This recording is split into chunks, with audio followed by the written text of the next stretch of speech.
A CDFI is a community development financial institution. The specific purpose is to provide capital and training to underbanked and underserved communities. This is not a hand out, it's a hand up, and they have to work for it. When armed with the appropriate resources, Native people have the ingenuity and the capability to make their own decisions to let their communities flourish in what's deemed appropriate for them. Native CDFIs, because of the work they're doing to build locally rooted economies in Indian country, Indian-led and owned business enterprises to help people grow their financial capability, to move into home ownership, etc. The whole suite of supports Native CDFIs are able to make.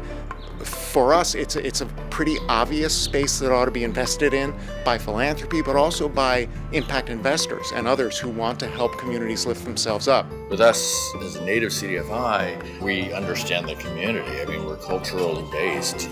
We understand the length of time, our existence over this length of time. We understand the history that goes with it. And we understand the thinking 7 generations out that goes with it.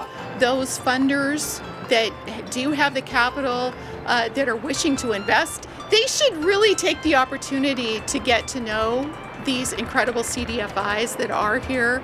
The mainstream financial institutions are doing work in communities, but they can't always reach all of the potential borrowers that they'd like to.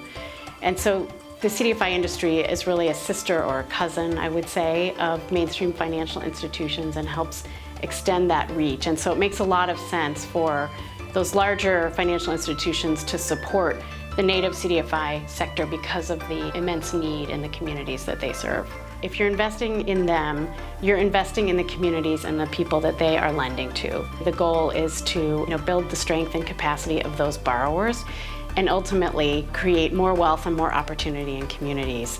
Working with Native CDFIs is so important because it allows access to capital so that Native communities create a change in their community. The communities do a lot of good work with it and have really low loan defaults as well. Investors are having a better sense of the impact that they want to have with their investments, working with Native CDFIs, but also meeting fiduciary requirements for loans. And so that's just from our perspective, having both parties agreed on that this is patient capital and it's here to have a positive impact. The assets of families, it goes beyond just home ownership or businesses. I really see the benefits of Native CDFI as really building the financial health of a community that has a very different worldview and paradigm, and it can match that paradigm really well because it's a Native-led CDFI.